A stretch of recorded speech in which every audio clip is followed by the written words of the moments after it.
The average American now carries 23 extra pounds. Heart disease and stroke will claim the lives of 460,000 American women. 69 grams of fat. You could actually save 12 grams of the fat and half the calories if you simply ate an entire stick of butter. We're talking about diabetes and hypertension and bone diseases, osteoporosis. Prostate cancer is now the most common cancer in American men. Doctors say we really need to eat less red and processed meat. On arteriosclerosis and cancer and autoimmune disease. We have unprecedented amount of type 2 diabetes in our children, and we're starting to see hypertension in our children in grammar school. In case you're wondering, 2,120 calories. Clearly, the Western diet is taking a toll. This should serve as a wake-up call. We have a growing problem, and the ones who are growing are us. Food. It's central to our lives and traditions. Every special occasion seems to involve food and feasting. But could some of these same foods, including several that we think are good for our health, also be causing many of our most serious health problems? Indeed, we're facing a massive health crisis. No less than 40% of Americans today are obese, and about half of us are taking some form of prescription drug. The best-known statin drug, Lipitor, is the most prescribed drug ever in the world. Almost 1 in 5 American 4-year-olds are now considered to be obese. Though Mexican-American and African-American children are still more likely to be overweight. This could be the first generation of children in the United States that lives less than its parents. We spend $2.2 trillion a year on health care, over 5 times more than the defense budget. In fact, we pay more per person for health care than any industrialized country in the world. Yet we're sicker than ever. You see, there's no money in healthy people, and there's no money in dead people. The money is in the middle. People who are alive, sort of, but with one or more chronic conditions. Obesity, diabetes, heart disease, high blood pressure are all diet-related health issues that cost this country more than $120 billion each year. Every minute, a person in the U.S. is killed by heart disease. 1,500 people a day die from cancer. Combined, these two diseases kill over 1 million Americans every year. Cases of diabetes are skyrocketing, particularly among our younger population. Diabetes. Life-threatening diabetes. 1 out of 3 people born in the U.S. today will develop this crippling condition during their lifetime. Millions of others suffer from a host of degenerative diseases. Millions more of us are so stimulated by sugar, coffee, and energy drinks that we've masked our chronic fatigue. But could there be a single solution to all of these problems?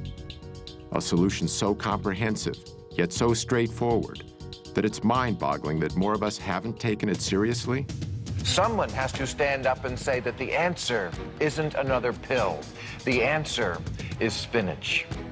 A growing number of researchers claim that if we eliminate or greatly reduce refined, processed, and animal-based foods, we can prevent, and in certain cases even reverse, several of our worst diseases. They say all we need to do is adopt a whole foods, plant-based diet. It sounds almost too simple to be true.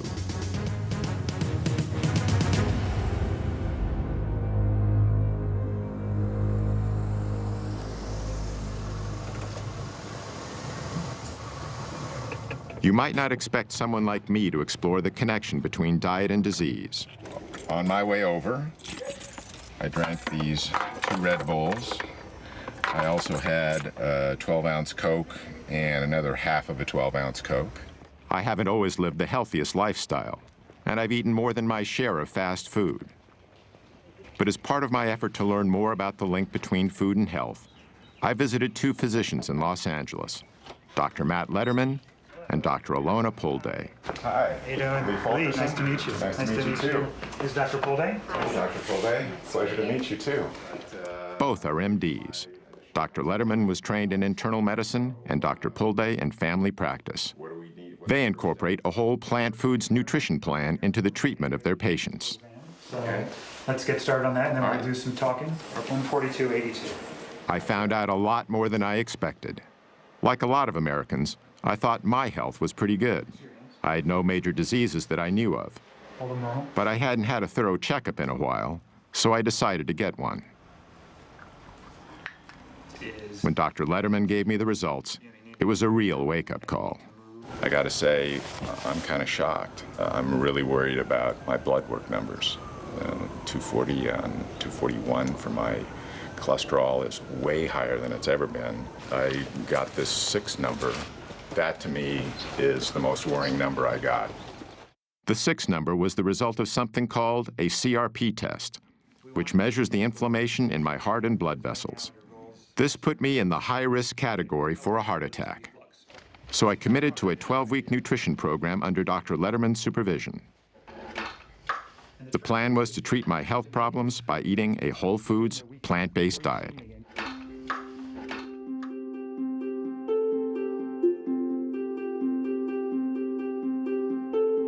The idea of using nutrition to promote good health is nothing new. Indeed, Hippocrates, the ancient Greek father of Western medicine, said, "Let food be thy medicine," over 2,000 years ago. Yet it wasn't until more recently that the science behind this observation was systematically probed and applied.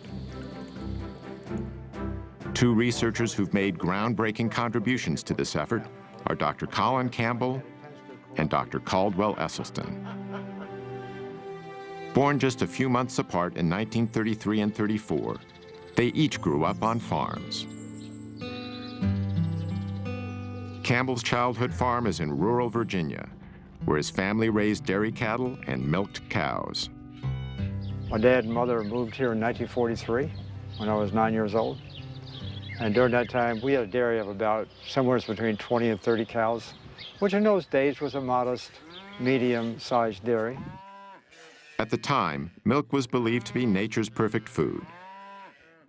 So perfect, in fact, that this U.S. government film from the early 20th century recommended that infants who have just been weaned from their mother's milk should be switched immediately to cow's milk.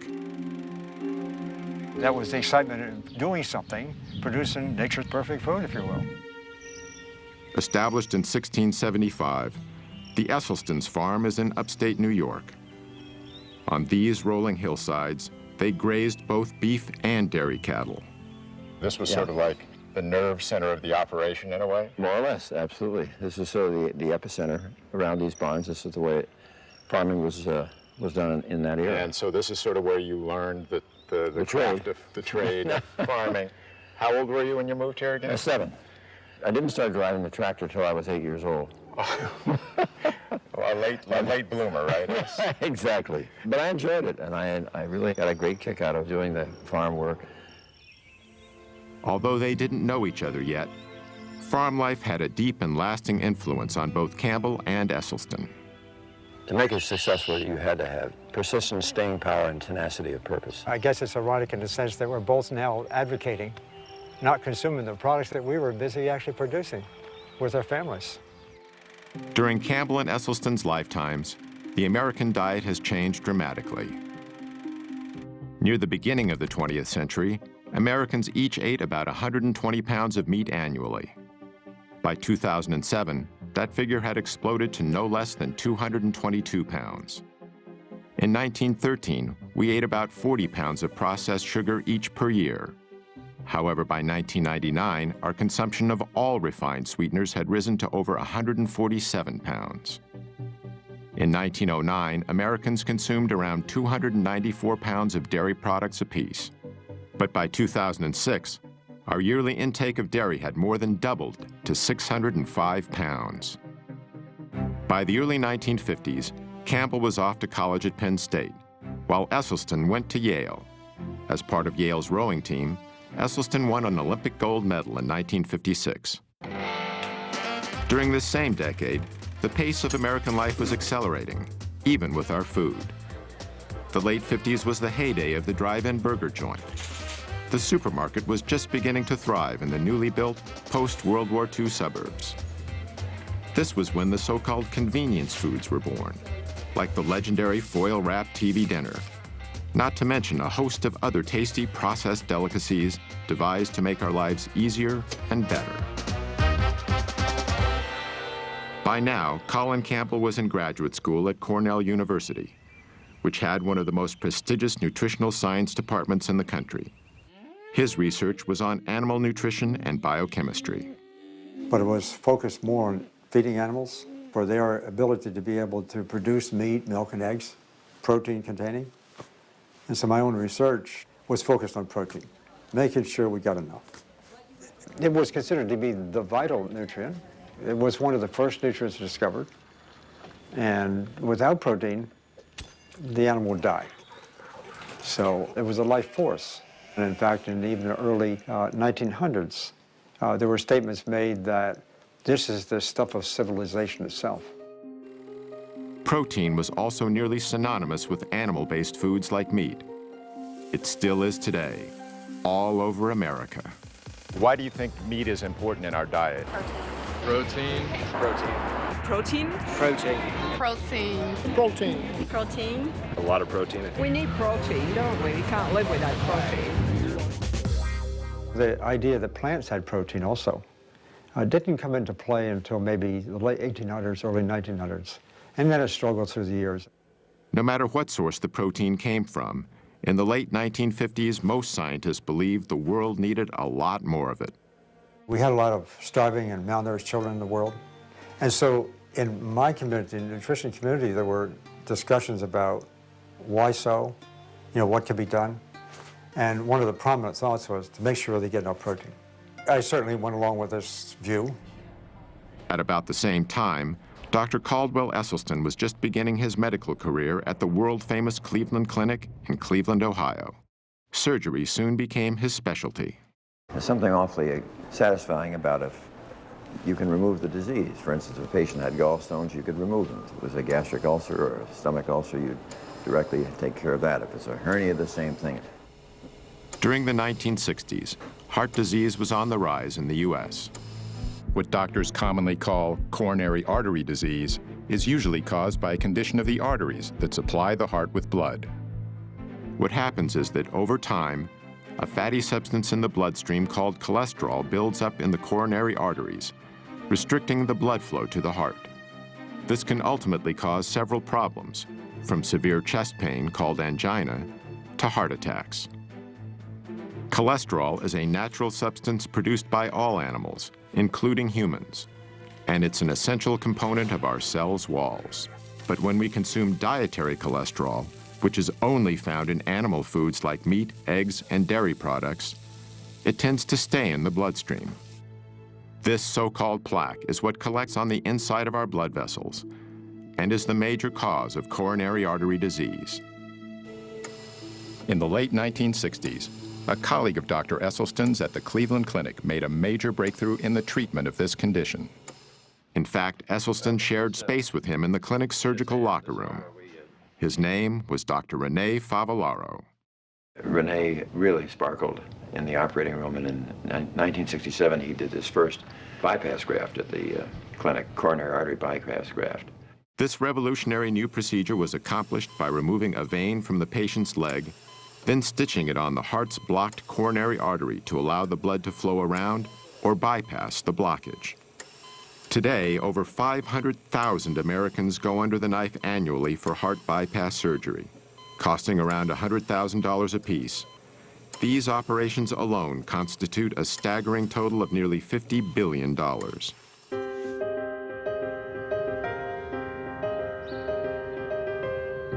Joey Aucoin lives in Tampa, Florida, where he owns and operates a landscaping company. I tell everybody, the joke with everybody with me is, I don't eat to live, I live to eat. And my whole life, I ate whatever I wanted. In 2004, doctors discovered Joey had a dangerously high cholesterol level of 320 and a hazardous blood sugar level of 480. This not only made him a type 2 diabetic, but a prime candidate for a heart attack and a stroke. And this is my daily pill regimen. I got 2 pills I take for my diabetes, then I got 1 for cholesterol, 1 for high blood pressure, and then I take Byetta, which is an injectable medicine, every morning before breakfast and every night before dinner. And that's what I've been doing for almost 4 years now. and I know it makes me tired, and I just don't feel normal. I only sleep 4 hours a night or so. I just hate taking them.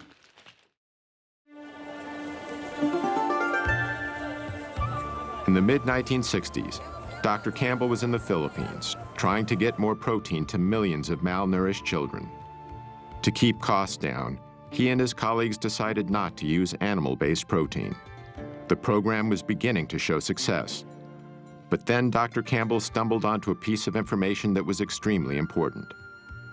It centered on the more affluent families in the Philippines, who were eating relatively high amounts of animal-based foods. But at the same time, they were the ones most likely to have the children who were susceptible to getting liver cancer. This was very unusual, since liver cancers are mainly found in adults. But just the mere fact that they occurred in children said, you know, there's something here. This is pretty significant. Shortly afterward, Dr. Campbell came across a scientific paper published in a little-known Indian medical journal. It detailed work that had been done on a population of experimental rats that were first exposed to a carcinogen called aflatoxin, then fed a diet of casein, the main protein found in milk. They were testing the effect of protein on the development of liver cancer. They used two different levels of protein. They used 20% of total calories, and then they used a much lower level, 5%. 20% turned on cancer, 5% turned it off. This Indian paper, together with what Dr. Campbell had learned about increased liver cancers in children eating animal-based foods, combined to create a decisive moment in his work and his life. Because we learned that animal protein was really good in turning on cancer. During the same time, the way Americans ate was changing, again. The number of fast food franchises was exploding as more and more overscheduled Americans began using them as a convenient way to feed themselves and their families. While the fast food revolution was sweeping the nation, the rate of cancer deaths in America was continuing to rise. As a result, in 1971, President Richard Nixon initiated a program that was dubbed the War on Cancer. We are here today for the purpose of signing the Cancer Act of 1971. And I hope that in the years ahead, that we may look back on this day and this action as being the most significant action taken during this administration. On the front lines of this new war was Caldwell Esselstyn. By 1978, he was chairman of the breast cancer task force at the Cleveland Clinic. Yet he soon began to doubt the medical procedures he was using. No matter how many of these operations I was doing for women for breast cancer, I wasn't doing one single thing for the next unsuspecting victim. So Dr. Esselstyn started investigating the global statistics on breast cancer. One of the facts he discovered was that the incidence of breast cancer in Kenya was far lower than it was in the United States. In fact, in 1978, the chances of a woman getting breast cancer in Kenya were 82 times lower than in the U.S. Dr. Esselstyn was even more surprised by the numbers he discovered for some other types of cancer. In the entire nation of Japan, in 1958, how many autopsy-proven deaths were there from cancer of the prostate? 18. 18 in the entire nation. That, to me, was about the most mind-boggling public health figure that I think I'd ever encountered. In the same year, the U.S. population was only about twice the size of Japan's, yet the number of prostate cancer deaths exceeded 14,000. Dr. Esselstyn also discovered that in the early 1970s, the risk for heart disease in rural China was 12 times lower than it was in the U.S. And in the highlands of Papua New Guinea, heart disease was rarely encountered. The link he noted between all the areas he studied was simple. Virtually, the Western diet was non-existent. They had no animal products. They had no dairy, no meat. Even more compelling to Esselstyn was some historical data that had long been overlooked. In World War II, the Germans occupied Norway. Among the first things they did was confiscate all the livestock and farm animals to provide supplies for their own troops. So the Norwegians were forced to eat mainly plant-based foods. Now we look at the deaths in Norway, just antecedent to this period, from heart attack and stroke. 19 27. 1930, 35. Look right up here, right at the very top, 1939. Bingo! In come the Germans. Immediately, 1940, wow, 41, 42, 43, 44, 45. Have we ever seen a population have their cardiovascular disease plummet like this from statins, from bypass surgery, or from stents? No. But look what immediately happened. With the cessation of hostilities in 1945, back comes the meat, back comes the dairy, back comes the strokes and heart attacks. I mean, it's such an absolute powerful lesson. But we didn't get it. Because of evidence like this, Dr. Esselstyn was making the same assessment that Dr. Campbell was due to his work in the Philippines, seeing a causal link between animal-based foods and some of our most deadly diseases. But they weren't the only researchers coming to this conclusion. Another was Dr. John McDougall. In the mid-1970s, he began practicing on a sugar plantation in Hawaii. What I observed there was the health of the people differed dramatically depending upon how long they'd been in Hawaii. People who were raised in Japan, the Philippines, Korea, China, first generation, who had moved from their native land, were always trim. Never had heart disease, prostate cancer, colon cancer, breast cancer, rheumatoid arthritis, multiple sclerosis. Never overweight. They were in their 80s and 90s and fully functional. Their kids got a little fatter, a little sicker. Their grandkids and the next generation were just as fat and sick as anybody I'd ever seen. And what came through clearly was the diet was the difference. The first generation had learned a diet of rice and vegetables in their native land. But the kids, they started to give up the rice and replace it with the animal foods, the dairy products, the meats. And the results were obvious. They got fat and sick. So I knew at that point what caused most diseases. At the time, however, Campbell and Esselstyn knew virtually nothing about this other information. Even so, they ultimately reached a revolutionary conclusion: that many of our most crippling conditions could be greatly reduced, if not completely eradicated, simply by eating what they call a whole foods, plant-based diet. This means consuming foods that come mainly from whole, minimally refined plants, such as fruits, vegetables, grains, and legumes. It also means avoiding animal-based foods such as meat, dairy, and eggs, as well as processed foods like bleached flour, refined sugars, and oil. Campbell and Esselstyn's research in this field would change their lives forever.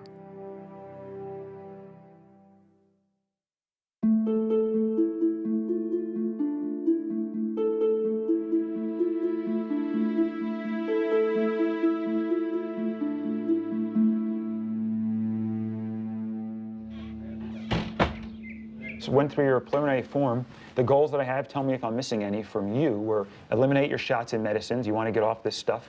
You want to sleep well at night. You're not doing that. You want to stop feeling tired and run down. You want to lose weight. That's it. You got it. Those are your goals. The other complaints, you had low energy, ringing in the ears, sinus problems, postnasal drip, shortness of breath, wheezing, coughs, indigestion and reflux, loose stool, diarrhea, bloating, black and bloody mucousy stool with meat consumption, and difficulty walking, getting around, trouble losing weight, chronic and unpleasant hunger feelings, groggy after meals, strong food cravings, and anxiety about food in general. All of that stuff. Sounds like I'm dead. So I don't mean to, harp on the bad stuff, but, that will all, most of that should get better. My goals I'm adding in. Which goals do you add? I want you to reverse all your medical diseases, the ones that we can reverse, and most of yours we could. I told you all the risk and benefit. Based on what I told you, I would stop all these meds. I would stop these on top of all these risks. That's what I'm going to try. You're going to get my best effort, I can tell you that. Yeah, you'll do good. Okay. You'll do well. By 1975, Dr. Campbell was at Cornell University, investigating what he'd discovered in the Philippines. Our work from the beginning was designed, in a sense, to do two main things. One, I wanted to replicate, if possible, the Indian work because it was so provocative. Secondly, if this is really true, I wanted to study how does it work. Just like the Indian researchers, Campbell fed half the rats in his study a diet of 20% casein, the main protein in dairy products. The other half was fed only 5% casein. Over the 12 weeks of the study, the rats eating the higher protein diet had a greatly enhanced level of early liver cancer tumor growth. On the other hand, all of the rats eating only 5% protein had no evidence of cancer whatsoever. But Dr. Campbell decided to take these findings a step further. This time, instead of keeping his test rats on the same diet throughout the study, he kept them in one group and switched their diets back and forth, between 5 and 20% dairy protein, doing so at 3-week intervals. The results were astonishing. Whenever the rats were fed 20% protein, early liver tumor growth exploded. But when the same rats were given 5% protein, tumor growth actually went down. I mean, this was so provocative, this information. We could turn on and turn off cancer growth just by adjusting the level of intake of that protein. Going from 5% to 20% is within the range of American experience. The typical studies on chemical carcinogens causing cancer are testing chemicals at levels maybe 3 or 4 orders of magnitude higher than we experience. Even more surprisingly, Dr. Campbell discovered that a 20% diet of plant proteins from soybeans and wheat did not promote cancer. However, there's a long-standing belief among the public that animal protein is important for human health. Connie Dickman supports this position. Ms. Dickman is Director of Nutrition at Washington University in St. Louis, Missouri. She's the past president of the American Dietetic Association and an advisor to the National Dairy Council. When you eliminate animal foods from your eating plan, you run the risk of inadequate protein content. Animal proteins provide all the amino acids that we need for cell growth, tissue repair, and overall health.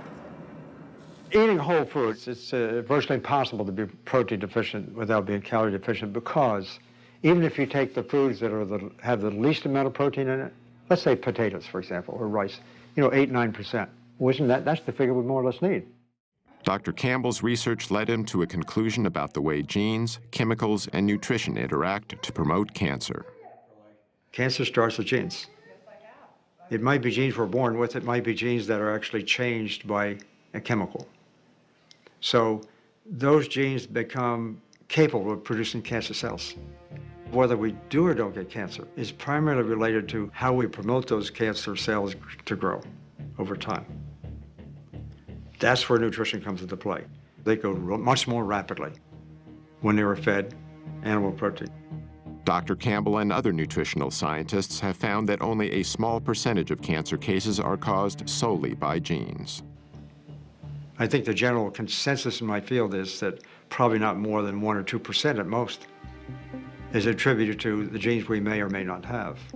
And that's the most helpful and hopeful information I give people, because if you go through life thinking that what happens to you from a health perspective is based on your genes, you're a helpless victim. My diet was pretty abominable. I thought the 2 principal food groups were caffeine and sugar.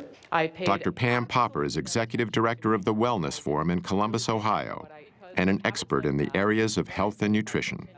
And you want? The women in my family are all overweight. I'm not. I don't eat and live like they do, so I've changed my health destiny by not engaging in the same habits. Over the next several years, Dr. Campbell initiated more extensive lab studies using various animal and plant nutrients. The results were consistent. Nutrients from animal foods promoted cancer growth, while nutrients from plant foods decreased cancer growth. Yet Campbell hadn't identified a specific biological mechanism that caused the effects he observed.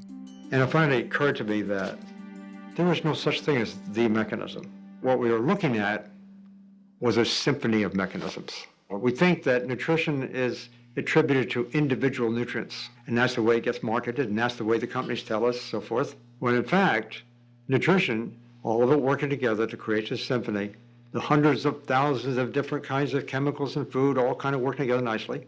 I mean, the complexity is total. That's a holistic concept. And I had to say to myself, that's a very exciting idea. Dr. Campbell realized that his discoveries in the laboratory were significant but limited. How are these findings relevant in people? How do different types of foods affect cancer and other diseases? Campbell needed a large-scale population study. He would soon find a perfect opportunity.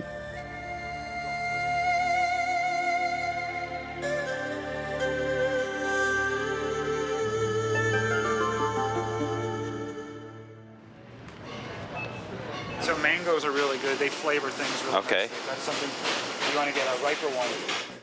Dr. Matt Letterman and his wife, Dr. Alona Pulde, are among a small but growing number of physicians who use a whole foods, plant-based diet as a primary treatment for their patients. From shopping with patients to teach them how to read nutrition labels. And I don't care what it says on the front, the back, or the sides. Look at the ingredients, okay. and that's all I care about. To showing patients how to prepare meals. They are not your typical MDs. Doctors Letterman and Pulde use food as treatment because they feel it's the best medicine available. Medicine that not only makes their patients feel better, but that truly improves their health. In 1973, the U.S. Congress passed a new farm subsidy bill. Among other things, it included incentives that encouraged a massive increase in corn production. One of the major byproducts of this enormous corn surplus was a low-cost sweetener called high-fructose corn syrup. Companies could add this sweetener to anything from soda pop to hot dogs, and then make these products widely available at low prices. Processed sugars and other refined foods are far more calorie-dense than the whole plants they're made from. The dramatic increase in their use is a major reason why our food has become richer. To evolutionary psychologist and author Dr. Doug Lisle, the consumption of unnaturally dense foods is the main cause for the epidemic of obesity in America. It isn't that people become more self-indulgent. It isn't because they're lazier than they ever were. What's happening is that their mechanisms of satiation are being fooled. The process starts with a range of receptors in our stomachs that help us gauge how much food we've eaten. These include stretch receptors to help measure the sheer volume of food in our stomachs. We also have density receptors to help determine the caloric density, or what we more commonly call the richness of our food. For instance, 500 calories of natural plant food fills the stomach completely, triggering both our stretch and density receptors to signal our brain that we've had enough to eat. But 500 calories of unnaturally rich or processed food fills the stomach far less, deceiving these receptors into telling our brain that we need to eat more. Even worse is 500 calories of oil, which is almost pure fat and barely triggers any response at all. The problem with weight management in humans is that if you make these foods completely artificial, which we do today, you wind up with a problem that people have to overeat just to be satisfied. But why do these concentrated foods that are so harmful to us give us so much pleasure? Dr. Lisle says the answer is related to a system called the motivational triad. This is a trio of biological mechanisms that nature has designed into every creature on Earth so they can survive to pass their genes on to the next generation. The first leg of the motivational triad is pleasure seeking. And primarily two things are the cause of that, and those two things are food and sex. So in the case of a great white shark, it's basically got a neon sign flashing across its forehead saying food, sex, food, sex, food, sex. Unless it's a male, then it says sex, food, but it's pretty much the same thing. The other two legs of the motivational triad are avoiding pain and doing everything with the least amount of effort. Pleasure-seeking, pain avoidance, and energy conservation, that really sums up animal behavior, whether we're talking about a paramecium under a microscope or a great white shark. Richer foods naturally excite our senses because it's nature's way of telling us they will provide the highest amount of dietary reward with the least amount of effort. This helped our ancestors find the most calorie-dense and ripe foods available, which contributed to our survival. But in today's environment, we can artificially increase calorie density well beyond what our ancestors would have found in nature. The resulting foods give us a hypernormal amount of pleasure, leading us into something Dr. Lisle calls the pleasure trap. What the pleasure trap is an interaction between our natural instincts, which are trying to tell us the right thing to do, and some kind of artificial modern stimulation that is piggybacking or hijacking that process. So the classic example of the pleasure trap would be drugs and drug addiction. The way drugs work is they hijack the existing pleasure circuits. When certain chemicals hit those areas, they cause feelings of euphoria and excitement. The same drug-like effect happens when we eat highly concentrated, processed foods. We've removed the fiber, we've removed the water, we've removed the minerals. We've done everything that we can to hyper-concentrate sugar and fat and add a bunch of salt as well into the food. And now what the food has become is become a low-grade addiction. These things are drugs. They have other deleterious side effects, not the least of which is adding a lot of empty calories. Dr. Terry Mason is Commissioner of Health for the City of Chicago. He's one of the few public officials in America who openly supports a plant-based diet. If it walked, hopped, swam, crawled, slithered, had eyes, a mom and a dad, don't eat it. Dr. Mason contends that the less affluent segments of our population have difficulty making the best food choices. Well, first of all, the diets are calorie-rich and nutrient-poor. This is the real problem. And unfortunately, poor people are poor in everything. They're poor in health, they're poor in food choices, they're poor in almost every aspect you could think of. This makes the less prosperous particularly vulnerable to the low-grade addiction of highly processed foods. People want stuff that's fast, people want stuff that's quick, and they like the stuff that's salty, and they like the taste of something fried. And so those are the kinds of things that you see in our community.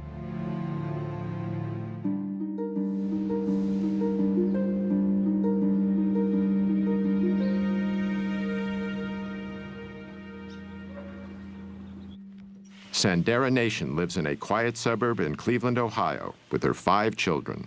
In October 2008, she was stricken by a strange illness. I want to say something, but it's not coming out. I'm getting really shaky and sweats, and then I'm cold and I'm sick and I'm fatigued and my stomach hurts and everything, so I went to the doctor. And that's when they diagnosed me with hypertension and diabetes. Like Joya Coyne, Sandera was treated with expensive prescription drugs. I was in denial for a while. I heard what they said, but I was in denial, like, I still ate things I shouldn't have. I didn't really get the education that I needed to know, so I really depended on that pill to save me. Then Sandera met with Dr. Esselstyn, who recommended that she treat her illnesses with a whole foods, plant-based diet. Let's come on in and we'll get to work. I was a little nervous, but he made it real easy for me. I was real interested in what he had to say and what he was going to teach me in the new journey that I would be taking with him.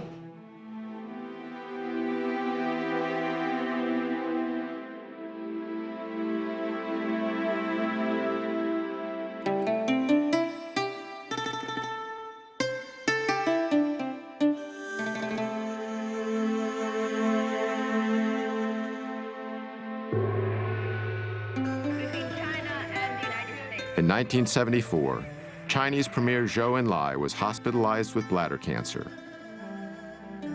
Knowing that his disease was terminal, he decided to give his country a more complete understanding of cancer. So he initiated what would become one of the largest and most thorough scientific studies in history. 650,000 researchers cataloged the mortality patterns caused by several types of cancer for the years between 1973 and 1975. The study encompassed every county in China and over 880 million people. Zhou died in 1976, years before his study was complete. Okay, and you'll need how many shirts then? Probably 3? Yeah. Okay.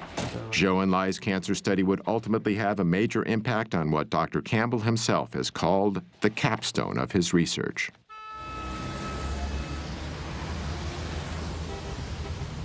Early 1980. And you were there for 2 or 3 months. Dr. Junshi Chen is now senior research professor with the Chinese Center for Disease Control and Prevention. He first met Dr. Campbell at Cornell in 1980, when he was a member of the Chinese Institute of Food and Nutrition Science. The Cold War was just beginning to thaw, and Dr. Chen was among the first senior scientists from China to visit the United States. By then, Dr. Campbell had become one of the most distinguished nutritional biochemists in the world. When they discovered this book, a significant collaboration was born. This is the Atlas of Cancer Mortality in China. Published in 1981, the Cancer Atlas was the result of Zhou and Lai's nationwide study. It showed a highly unusual geographical distribution of different types of cancer in China, which tended to be clustered in certain hotspots. The same was true with cancer after cancer, and the counties with the highest levels were often far greater than the counties with the lowest levels. So, for example, esophageal cancer, according to this cancer map, the mortality has 400-fold difference among different counties in China. That's huge. Yeah, and I understood in the United States, only several-fold difference. Maybe twofold. That's all we see. Yeah. So that caught our attention in terms of why. Because they are all Chinese. Genetically, they are all the same. And why they have so much difference in single cancer mortality. So we believe it has to be related to the environment, the big environment. And from our professional perspective, of course, it's diet and the nutrition. Dr. Chen, he said, why don't we just go there and do a study? For Dr. Campbell, it was the opportunity he'd been looking for. Among other things, he could examine how his observations about liver cancer in Filipino children and the findings from his lab studies applied to a large human population. The project would consider 367 diet and health-related variables, making it one of the most ambitious nutritional studies ever conceived. Dr. Campbell and his associates carefully chose 65 counties scattered across China. These counties were mainly located in rural or semi-rural areas. We use the rural counties because they are stable in their residence, and they have been in this lifestyle for at least 20 to 30 years. More than 350 workers were trained. They carefully surveyed the diet and lifestyle of 6,500 people in the chosen counties. Urine and blood samples were also taken. In 1983, Doctors Campbell, Chen, and their collaborators began to analyze the vast amount of information that had been collected. The job would take years.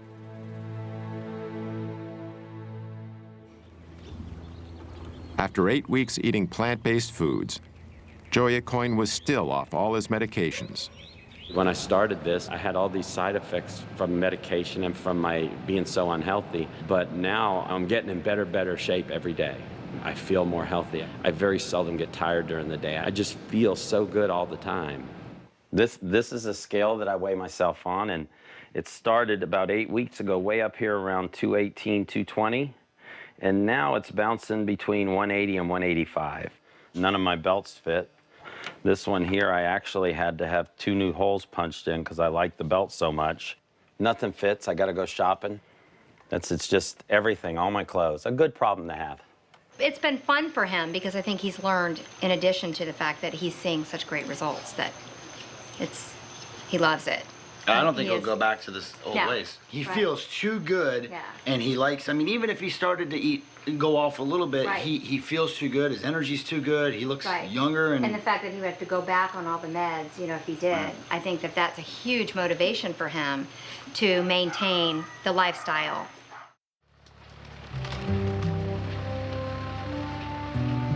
In the mid-1980s, Dr. Caldwell Esselstyn was struggling to organize a study on coronary artery disease.